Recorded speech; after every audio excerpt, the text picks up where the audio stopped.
Welcome to Kaks Bar and Podcast, Canada's first podcast bar.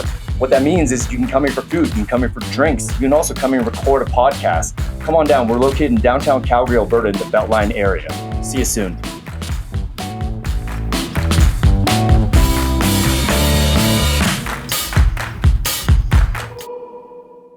And we're rolling. I'm here today with quite the dais of people here. We got Jaison Thomas, commercial realtor. We got Sun. Sun is a lawyer.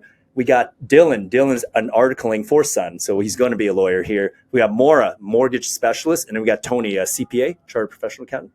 Yep. Okay, perfect, guys. We just got to share microphones here. But Jaison, I'll start with you here.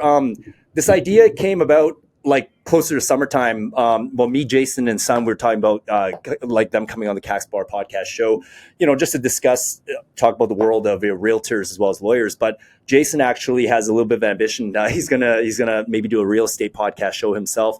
So today he's just kind of like jumping on to do a bit of feeling out the whole podcast process and how it works. And Jaison, like today, I kind of had an idea of like, if this was your show here, for instance, like if we had to preview it, because I take it these rounds of occupations is the kind of people more likely would be on your show, right? Well, yeah, exactly. First of all, I want to say thank you for inviting us. Mm-hmm. We're here at the Upton building, very famously known for its Van Gogh monument statue outside. That was designed by Bruno Catalano, who is known for his unique sculptures. If you've noticed it, a lot of people take pictures from the outside, and that's why that part has been blocked on the windows, just for preventing flashing or flashes from cameras to come back so they can get better pictures. Okay. This building is owned by Strategic Group, so hats off to them for a wonderful job and bringing. The trend has been for a lot of rental buildings. We've seen many rental buildings in Calgary, and you had asked me what sort of topics I wanted to talk about, and like pretend this is your show for a sec. Like how would you drive this thing? I mean, I would definitely have a variety of people. Like I've mentioned it to my clients who come from all walks of life. And they are so fascinated, interested by this idea of podcasting that they're like, "Hey, Jaison, we'd love to be on your show." Mm-hmm. Yeah, and Jaison, I've actually already done some collabs with some other real estate podcasts, and it seems like real estate podcasts is picking up in general because like realtors, they meet so many people, and then there's so many stories to tell. It's not just about closing a deal. There's always this like fascinating plethora of people, and then with the buying a home process or renting out a space. You find people, you catch people in interesting parts of their life, and they have a lot like to talk, and you're gonna have no shortage of people trying to create content there because it's actually a booming thing. Yeah, so, I mean that's the one thing about real estate. It's like a very common everyday topic, especially here in Alberta. Everybody talks about real estate. You can talk to your neighbors, you can talk to anybody. One thing, you can avoid all the other controversial topics, but real estate is something that everyone loves to chat about. Where's the state of pricing in homes, and is there a recession happening? Everybody wants to know about real estate. Mm-hmm, mm-hmm. And okay, to like maybe we'll co-drive this thing then here. How'd you connect with Sun back in the day here? Like how did that connection? That's an interesting and story. And then Maura, and then like let's just see how the day formed together here. For sure. And what I'll do is I'll hand it over to Sun because she knows the story a little bit better. But we were just quickly chatting about it, and I said, well, save the story for the podcast. So Sun, I know your partner and I'll let you do the talking over at Songlaw. So maybe talk a little bit about yourself and then obviously how we met. Sure. Thank you. I met Jaison. I met Jaison about roughly 2 years ago, I think. Mm-hmm. And then we met through a client, like our mutual client for a commercial sale transaction where her husband died and they had to sell the business, but it was very complicated stories. And then it was not easy in terms of drafting contract, in terms of dealing with the buyers. It was very complicated matters. And almost every day we had to communicate and redraft the contract and creating an amendment to change the conditions. It was very difficult, yet the client had the language barrier. So I myself is a Korean, so I'm a lawyer at Songlaw office. And then so through that client, I met Jaison and we worked together. So we became friends. Like almost every day we talked about the complications and how we can resolve that, and we did it. So it was very impressive because I was really impressed by how Jaison did his work, because he went out of his way. We talked at night, and then we talked early in the morning, and then he really cared about the client, and I thought he was getting a lot of money out of it. But at the end, when I saw his commission, I thought, oh my goodness, this gentleman is something. He really cared about the client. He did that all the other work, although he's not really, was not much that it's profiting him much. So I was really impressed. Since then, we connected each other, and we worked a lot on other files as well too. And interestingly enough, soon after I found out that he's actually related to my long-term physiotherapist. Oh. What a small world, right? So and I got to know him. It's very honest, and it's just, I really purely enjoy working with him. So I think we developed our relationship since then. Is that correct? Right? No, that's great. Yeah. I mean, that's exactly what happened. It was a very, very unfortunate situation where, the lady's husband, it was a pizza store, and her husband died, and she didn't know how to run the business. She didn't know anything about the business. She was just there. And so the business literally shut down. And so the landlord was on her case saying, you got to have the business up and running. So it was a very awkward, difficult situation, but we got through it. Yeah, we did. Yay! And glad to hear that she's moved on and she's doing well. She's very happy. Yeah. She's still in touch with me, and she's very happy now. And she really appreciates what you have done. Oh, good to hear. Good to hear. Yeah. I do want to continue on that point a little bit. So because of like Jaison's goodness, essentially, it brought about like a good vibe. You're like, hey, I want to continue working with people like him. And Jaison actually is our commercial realtor. He got us our deal for Kaks Bar and Podcast here. And I do got to say, like in your guys' line of work, I mean, I'm not saying like there's a lot of bad people out there, but it's hard to navigate that to find people who aren't strategic all the time about trying to just play the game to make the money and things like that. Like, do you find in a simple way, like would you say there's a lot of good people in your guys' line of work, or do you think it's a little bit you got to protect yourself a bit and kind of be wary for the most part?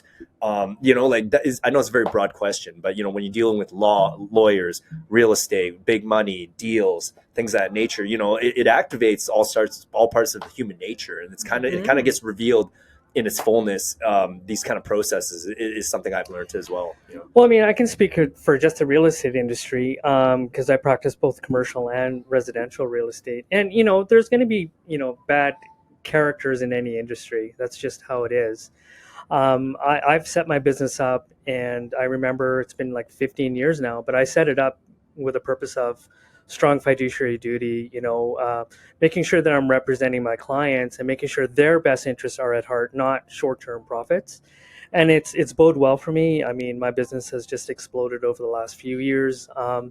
And I've only been in commercial for about the last 5 years. But I've met a lot of contacts, a lot of networking, 100% of my business is on a referral basis. And, I can't even keep up to the business. It's just been so tremendous.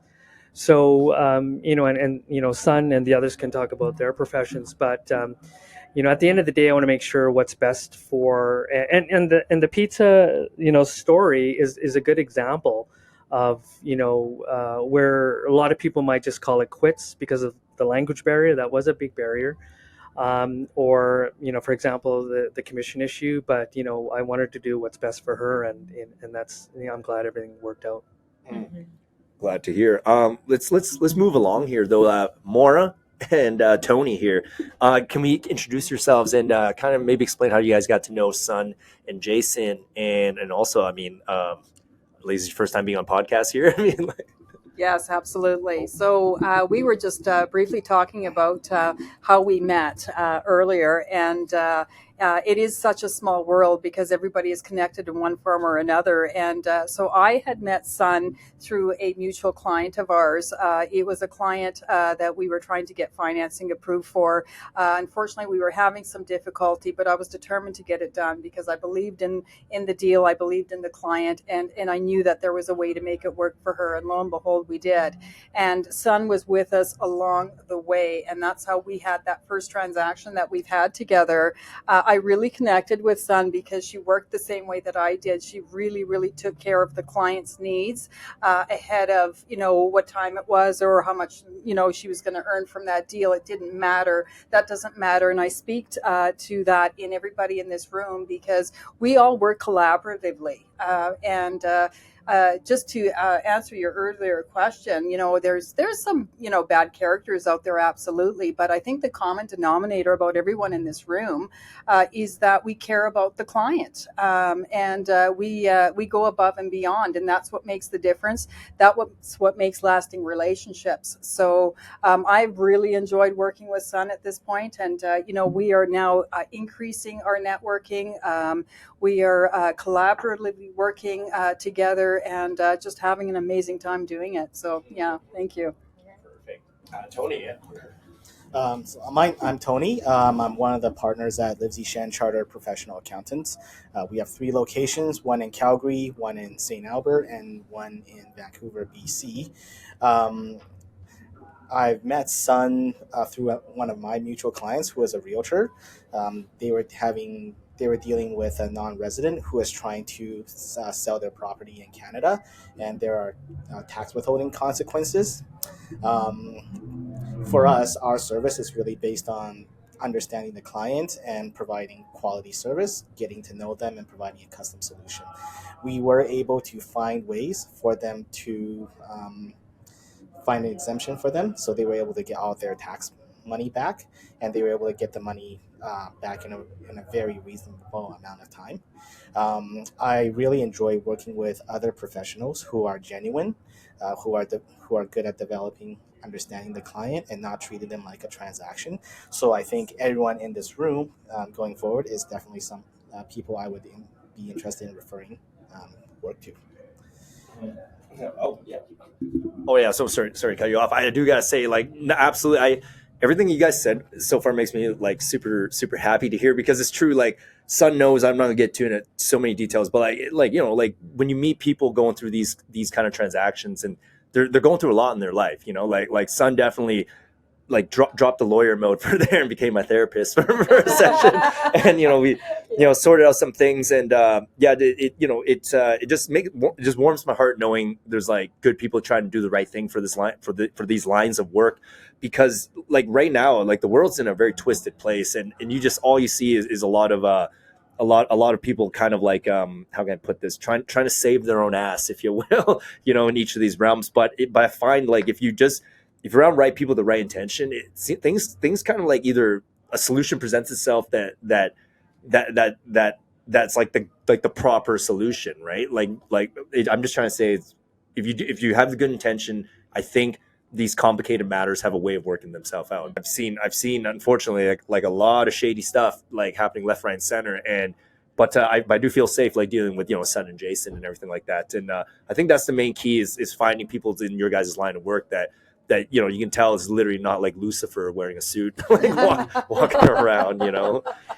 Well, I mean, I think especially in our line of work, it applies to all of us. Really, we need to have a good customer experience, because if we get a bad name, bad reputation, it's going to spread in the industry, and it's pretty much game over. So reputation is very important in our line of business. Mm-hmm.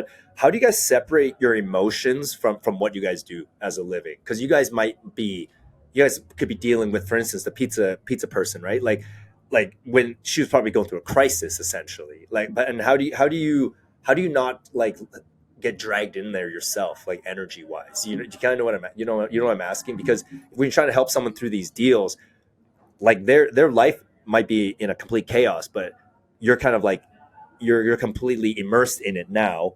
But do you take that work home with you, or do you how do you guys control your emotions? Because I had this one friend, he's an entrepreneur himself, but he told me a couple months back, he's like, Shawn, you got to learn to, he's like, when it comes to business, there's no emotion in business. And I was like, what does that even mean? He's like, well, because you don't know what that means, you're gonna have a hard time doing business. And I was sitting there, I pondered on that even to this day right now, because my buddy's a good guy, but he told me the amount of the emotional roller coaster you're about to be continuing to go through. It's he's like, you got to find a way to compartmentalize and separate, and literally separate it. He's like he's not saying become ice cold, but he said he learned you can't actually exist as a human carrying that baggage around and make a proper deal. Like you got to basically become like a robot and think logically, like for those kind of moments. I'd like to definitely touch on that. So for me, myself, I can only speak for myself, but to detach from the emotional part of it, for me personally, I actually don't do that, because it's the emotional part that makes me who I am in dealing with these clients through whatever situation that they're going through. So if I step back and become a robot in that situation, I don't think I'm doing the best for the client that I can be doing. If I put that emotion, and that passion into getting that transaction completed for the client, and it's really not even about the transaction, it's about getting a client into their home. I mean, that is extremely satisfying. And whatever the situation may be, you walk through it with the client beside you. So that's kind of the way that I look at it. But at the end of the day, you do have to detach from that. So for me personally, what I would say is that, once I'm done for the day, I'm done for the day. I don't look at my phone. I don't look at anything. And that's how I detach. But, going through the motions, for me, it is an integral part of keeping that emotion with the client moving forward until that transaction is completed. Tony gives something to add there. Just to add to that, in our business, a lot of what I do is offer like a third-party impartial view on either the operations, on my client's operations. I do that a lot of times. I've had encountered cases where the business was underperforming, and if they continue like this, the owner is going to face bankruptcy soon. So for us, we always have to remind the client exactly what is your goal. Do you have the same goal? Is it time to transition, or do you want to make the tough choices, fix what you're doing, and continue to be profitable? I think for us, in order to be not detached. So sorry, Tony. So in a way, you do compartmentalize then to do your line of work, because how you deliver that rocking bad news, like, hey, sir, like your business sucks, and you better pick it up, otherwise you're gonna lose everything and be bankrupt. Like, like you kind of know what I mean. Like it's I got a quick little TikTok video story that I saw recently. It was on my feed, but there's this guy. He's a bodybuilder dude, and it kind of showed in my feed because I'm in fitness, but he started a fitness business coming out of prison. Okay, so the guy changed his life around, and then the roller coaster he went through starting that business, right? Because his business was simple: get a gym, get memberships, pay over your overhead, get like turnover or profit margin, right? But he had trouble maintaining client memberships, things of that nature. And he's like, man, I did all my time in prison. I stayed good. He didn't say why he was in prison, but he spent a long time. I think it was like a decade. But he came out with he's like, my vision now is to get people fit, and he took on a health approach. But his business started tanking because he was doing it all on his own. But he said that this is kind of weird. He said, I wish I was back in prison. That trying to make his business. He said making my business work was harder than serving time, because it wasn't that like he literally said he just ran into all these hoops that were out of his control, and he had people counting on him, right? Because he had staff now, he had personal trainers he had to pay, and this and that. But ultimately, spoiler, his story worked out great. He's a very very very very great gym franchise chain now. But he talked about that that 3-4 year period. He, as a guy who's supposed to be running a fitness business, he didn't look fit because he was so stressed, right? But I don't know. But just kind of talking about you probably have seen businesses in general where people put their heart and soul into it, but that roller coaster. I mean, like that's what I'm trying to ask is like, do you just make sure you don't get attached to your clients, or because try to stay objective? Because more there said, well, no, I do get attached to my clients essentially. I care about them as if it's me doing the deal. But she also said she met in the middle and said, okay, at 6, I guess, or whatever, you turn the phone off so you have some mental sanity. But at the same time, it's like I ask these questions because let's face it, right now in the world right now, it's getting kind of weird, right? With the rent increase, the prime interest rate going up, like a lot of guys just bluntly simply aren't going to make it. So I think we're trajectorying to how do people handle that, and just how do the people affiliated with these sections of these businesses take it home at night, if you will, Well, I think sometimes I have to act as their coach. When I first get to know my client, I always ask them, "What are your goals? What are your short-term goals for this business, and where do you see yourself in the long term?" And I always ask them that first when I meet them, and then later on when I'm learning more about their company and how its operations are, I would always ask and say, "These are my concerns. And because of this, you won't be able to, for example, retire by a certain age. You won't be able to pass. There won't be much left to pass to the next generation of your business. So, unfortunately, you would have to make. These are certain options that are available for you, and certain decisions that you would need to make." And from this, you kind of have to kind of walk them to realize, do I need to change my future goals? Or am I willing to make the hard choices and start changing things? Like some of my clients, they're really used to the way they've been doing things. But as you said, because interest rates are changing or because margins are getting squeezed, sometimes the owner have to put in more hours and maybe do things they're not familiar with. Sometimes you have to walk them through these new things that they're now responsible for. Yeah, I want to add to that. Previously I was a social worker, so I think it's very important to have social work quality with this line of work, because there's a overlapping area where you cannot strictly say this is a line, it's a professional line versus it's a personal line, so I have nothing to do with you. You cannot do that. There's a one gray area where there's an overlapping area with that. You have to really empathize with what they are feeling. So for example, let's say a client is really unhappy, angry. And a lot of times when they express about their anger due to A and B and C, and a lot of people try to defend themselves, oh, because these are answer for A and B and C. But before you go in there, just you want to hear them first and validate their feelings. And then so if I run into that kind of situation, I would ask them, why are you so upset? I want to hear like how you feel. And then you listen to them genuinely, not try to back up with your own reasoning saying that you are right, they're wrong.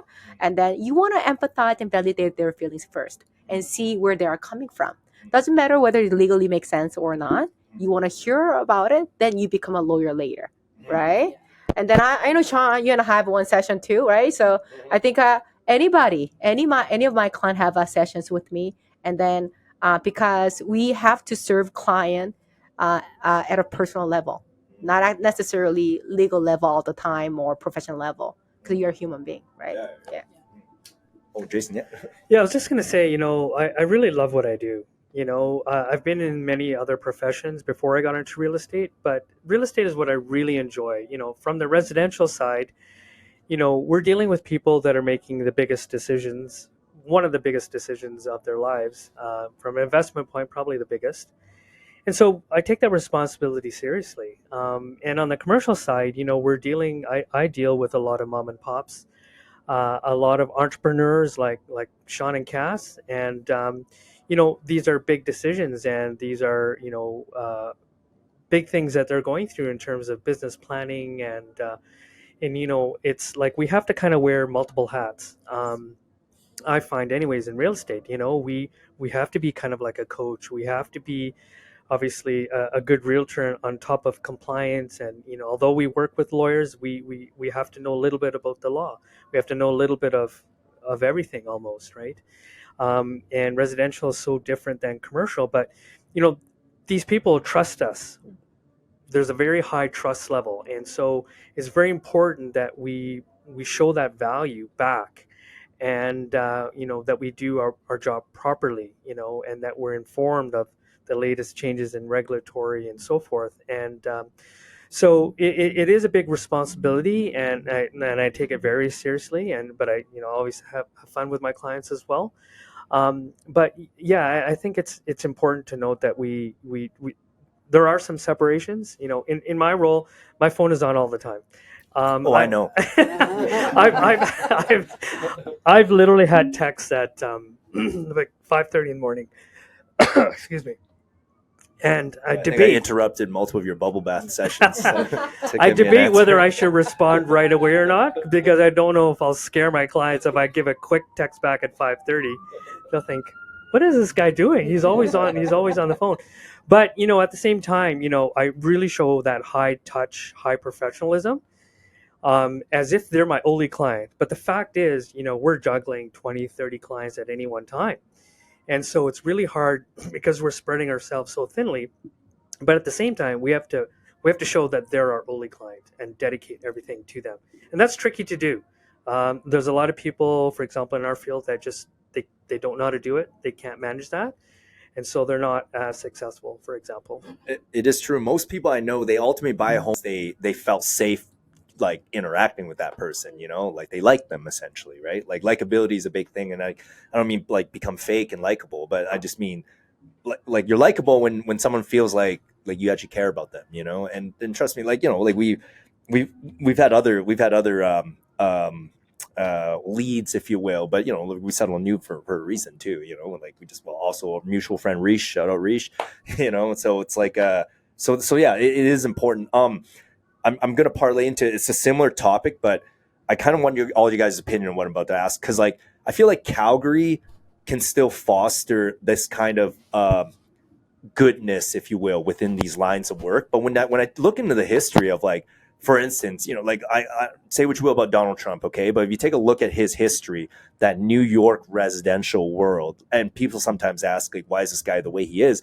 I'm like, have you guys watched all the endless documentaries on the guy? Like, he grew up in the mob era in New York. Yeah. That era of real estate, lawyers, accounting, like, don't tell me there's morality in that realm. Like, that was a complete dog-eat-dog gong show, run literally by the devil, essentially.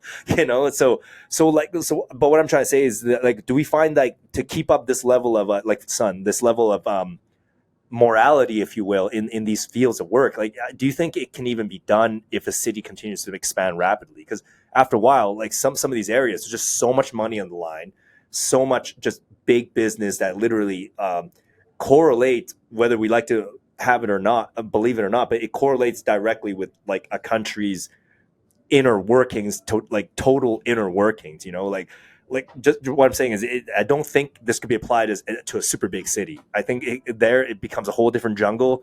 Everyone just has to realize, like, put on your armor and go get the best deal you can, because empathy will get you nowhere, because like most people running these things are hardcore animals, essentially. But what's your guys' opinion on that? Like, a big economy versus a littler economy on dealing with these lines of work you guys do.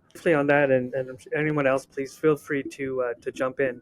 It's the old 80-20 rule. Have everyone heard of Pareto's rule? 80% of the business is done by 20% of the realtors, for example. And so you're going to see that in various other industries as well. With Calgary and Alberta, we're very innovative, entrepreneurial group, especially Calgary, very highly educated workforce. And we've been pioneers ever since, the 1800s. And that sort of pioneering spirit is still here. And in fact, it's growing. Calgary is fortunate to have many successful entrepreneurs, not just from oil and gas, but from tech fields and other fields that have done very well. And the other thing is, they've always been giving back. So you'll see a lot of, buildings and hospitals and so forth being named after these Calgary and Alberta pioneers, because they've learned that giving back is just as important as, making the money, so to speak, right? So, I mean, feel free to jump in on your experiences, but that's sort of what I want to talk about. Yeah, and I'm going to add to that, Jaison. Thank you. What in the banking field, what we are finding, the 80-20 rule certainly does exist there, but you also have to be able to differentiate yourselves among all your other competitors, and you can't do that by making a client feel like they're just a transaction. So it's important for us to be able to not only connect with the client, but to educate them, to give them the options, to go through all of the information, and not just say, here's your rate, here, we'll get this done in 2 days, away you go. It's about taking a holistic approach. And with the level of sophistication, as Jaison was alluding to here in Calgary, people want that. They want to be able to find someone different that's going to go that extra mile for them. And they want to be able to have that different experience and not make them feel like they're transactional. So I think that's just very integral part of our business. So we just, we just have like in all seriousness, we just have like a better city. It sounds like when I say better, I mean like a good city, if you will. Big heart. Big heart city. Yeah, because I think that's a lot of people's experience with Calgary. I even asked my dad, like when he immigrated here in the 70s, he was like, why'd you settle in Calgary? And he's like, I don't know. There's just like a positive energy here. I can't explain it. Like he's like, I can just tell there's darkness on some, but I felt good here. I don't know what it was. He's like, you're right. Like why? Like my dad was like, I never seen snow till I came here. You think I'm like I'm insane? Why am I staying here? You know, like minus 40. But he just found there's something about this town. And I've traveled around myself, and like I love Calgary. I think I'm going to die here anyway. So it's like it's in a good way. I mean, like growing old and dying here. But I really feel like there's something here that maybe there's some fate why certain people end up here and doing continuing in the lines of work of your guys' world, right? Because your guys' line of work, it's at a global level, it gets tricky. I mean that sometimes that whatever that good vibe is gone, it's a dark vibe, really, And Maura and I actually talked about a sense of community. This city actually holds a sense of community in a very strong sense, right? So I think that's very important. And then what Jaison has alluded to, we give to somebody and it comes back. It's like energy going back and forth, right? And then so that kind of goes to Maura's approach about the holistic approach towards art line of work as well too. So as long as it doesn't have to be big, but as long as you create a sense of community, it comes back to you because since everything is growing really fast, they miss that. They're hungry for a sense of community and connection in a genuine way. I think that's what we can do along with our professions as well too, right? Switching gears a little bit here, Dillon. How are you enjoying this conversation? What is your goals here with your early law program and everything you're in right now? Yeah, thanks for the introduction. As the viewers may have heard, that I am articling with under Sun at Song Law Office. My overall goal is to really learn about the law practice and how to become a good lawyer, and I think I will achieve this goal since Sun is my principal and she has been great so far. And as I mentioned, to learn how to be a lawyer, how to do solicitor work, as that's what I mostly want to do. As I want to also. Was that what you wanted to be ever since you were a kid? I wouldn't say as a kid. As a kid, I wanted to become a hockey player. Okay, that's sweet. But that obviously didn't work out, and that's totally fine. How far did you go? Not even that far. Oh, okay. I did not even play hockey. No, nothing. It was just a dream. I was like, yeah, I'll be a hockey player. But as a kid, I had no idea what kind of work I had to put through that. So overall, didn't work out. But either way, the career path you're on is solid. It's a good one. It's a hard one. Not everyone can do it. Obviously, if everyone could be a lawyer, if everyone could be a lawyer, doctor, pro hockey player, it'd be like that, right? For sure. Yeah. And what really helps, as you mentioned, the law industry is very difficult.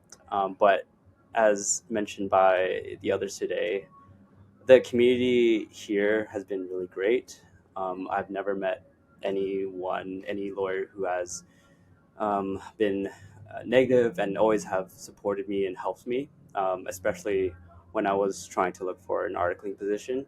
And the people that I've met through law school, all of them have been great so far too. So that really has been helpful in getting through my legal education and so far in my legal career. Yeah, I don't know how old you are, but it's like, no, I'm glad you're having this good start, and obviously like all the best. I just know though is like if you're having this good of a start, something tells me God's gonna be like, here's your hurdles later. So like no one, I don't know. I just know like there's hurdles like left, right, center. So, yeah, there's definitely hurdles, but I feel like that's life, right? There's always gonna be hurdles that we're gonna have. Life is just hurdles. That's what I'm saying. Honestly, it's just pain and fun suffering. times for being a child. And you basically, I don't know. I don't have kids, but if I ever do, I think I'm just gonna really cake into their mind like, enjoy the first 10 years, because after that it's like you better get tough skin and start using your brain 24/7, because it doesn't get easy. It gets harder and harder and harder and harder. I sometimes reminisce about my childhood too, but it's life. But that also means our parents did a good job. We had great childhoods, right? You know? That's true. That is true. I'm going to wind this down real, because we're doing a little quick pod here. But can everyone tell me what they did before they ended up into their current lines of work? Or Tony, you were always like, I'm going to be an accountant, like right off the jump. Actually, for me, when I was in university, I originally I did a degree in international business because realistic, I didn't even know what I wanted to do with the business degree. It wasn't until realistically I had to attend a bunch of networking information sessions to learn more about where I am today. I think what made me really stick and open my own practice and looking at it, I'm going to be doing this for the long run, is the previous bosses that I've met and I work with, how much I learned from them. And eventually, instead of bosses, they become great mentors. And I still reach out to them today, even if I have questions about how to run a practice or how to develop my business further. I think that as a professional, it's always important to always reach out and keep in contact with people that you met. Like some people are people that I articled with when I first started. Today they're in different professions and they're great referrals. Also, the previous managers and the previous owners, now they're some of them retired.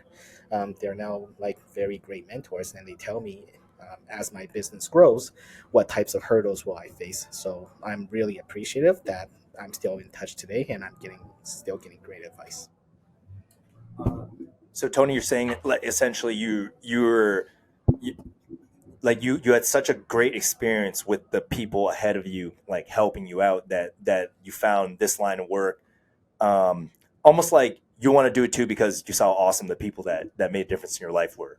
So because could this have been the same experience working for like a chocolate factory or something, and then you're like, hey, now I'm just gonna be a pro chocolate factory guy, like, you know what I mean, like because you had good mentors there, or is it always accounting and business? Like that's what I'm trying to ask you. Like, was that the field and you met good people there, or like you said, you were doing international business, you weren't quite sure what to do with it, but you met good people there, and then you kept pursuing that? Like, just quick question on that front, if what I asked made sense. So later on, I had to get, by my fourth year of university, I had to get more realistic. I had to start finding like a career path. I felt like even though I did international business as my main major, the opportunities, it wasn't that much. I was also not really sure what can I do with that degree in the long run. So so what happened was, like, we had a family friend who was a CPA. She kind of told me about the career and how there is like more of a defined career path. That's what like ultimately made me switch. And then later on too, when I started working with different bosses who own their own businesses, I kind of understood their career path and how they got to where they are. So I was able to make a very informed decision. All right. Okay. Because I heard this saying back a while back, and I kind of like thought it would have some relation here. But they say people don't quit their jobs; they quit their bosses. You know, so I was sitting there thinking in my head, like, okay, like that makes so much sense, because like a lot of what you do is just because you like the person who's showing you how to do it, and you know, because like Dillon, to comment on what you said. When I was born, like I remember my first dream was to be I called it a muscle man. Because I want to be a bodybuilder. Even as a kid, I didn't even know what that meant. I remember I just liked the way it looked. But then, you know, my life trajectoried into entrepreneuring, like running a bar and a podcast. But like there was elements of like why I jumped into this is because I ultimately, it's because I like the people that kind of like I saw before me doing this, and I kind of want to emulate what they did. And then the podcast part, I got to give myself kudos. Like, we're the first podcast bar in Canada, maybe the world. The more I research this thing, like maybe even the world, like the more I'm looking around, there's people that podcast out of a bar, but no one has done a podcast studio in a bar like this. As far as I can tell, you know, I heard in Japan there's actually like a similar thing happening, but I don't know. I couldn't find it. So, but I just know as far as Canada go, we are the first one. So this is so kudos there for me discovering this, but. I don't know, but sometimes I don't even think I discovered per se. I don't know how everyone believes in God or religion, but like I definitely felt like this just kind of happened. Like everything I was trying to skew away from, like forced me into this direction, and then I just felt like I'm the guy for the job because of all my years bartending, talking to people. Everyone always said like, you have a way of opening people up and getting them out of their shell. And I was thinking in my head, like, how to make this into a business. Jaison, you want to? I was just going to jump in and say, I'm fortunate to be in a room full of entrepreneurs. We're all running our own businesses, and I think for me, I took all the experiences I learned at different corporations, and you can say that I fell into real estate. I kind of looked at it, examined it, but didn't realize the full breadth and depth of it till I got into it, immersed myself into it, and realized that I really enjoy working for myself.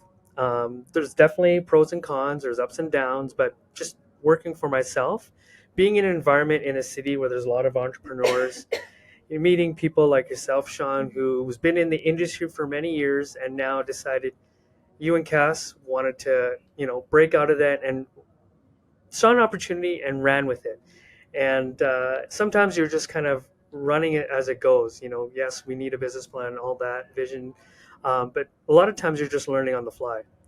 And so for me, it's been very, very fulfilling to be in terms of what I do. That I don't mind working the long hours because I know I'm putting it into my corporation, and that's what gives me fulfillment. So Investing in yourself. Investing in yourself, yeah, it checks a lot of the things that I want in life, and so that's sort of the main thing that I can speak to. So to answer your question, Shawn, what did I do before banking? Well, I was a student.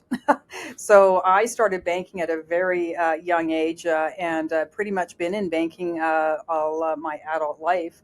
And essentially, I started as a teller with a bank right after high school with the anticipation that I was going to work for a year and then go into law school, which is really what my passion was at the time. But as I got into banking, I realized how much I loved it. And because banking is so diverse, there is so many different types of positions and occupations available inside the banking industry. I managed to move up in almost every rank and just completely loved it. And here we are 37 years later. So yeah. So that's I don't know anything else. Well, I'm glad it worked out there. Okay, I'm going to wind this down here. Is everyone cool if I put your information in our show notes here in case people need a lawyer, Sure. commercial realtor, Yeah. mortgage specialist, CPA, and Dillon for future law, future law Awesome. work? Most definitely. Okay, perfect. We'll get all that in the show notes, guys. And thanks for coming down. And obviously, I enjoyed talking to you guys. And everyone, if you guys ever want to come back on again and delve even more specifically into your individual worlds, absolutely, I would love to have you on as guests as well. There's absolutely no limits to how many times you can come on this show, and I appreciate. I'm sure the audience, as I grow this show, will always appreciate these little nuggets of good information. And everyone, look out for Jaison. Jaison Thomas's potential real estate show starting up pretty soon here, and hopefully you rent it out of this studio. For setting this up for us. I'm meeting some of the guests here for the first time and enjoyed the conversation. It flowed very well, and thank you again for the opportunity. Okay, everyone, have a good day. Okay, bye. Okay, thank you.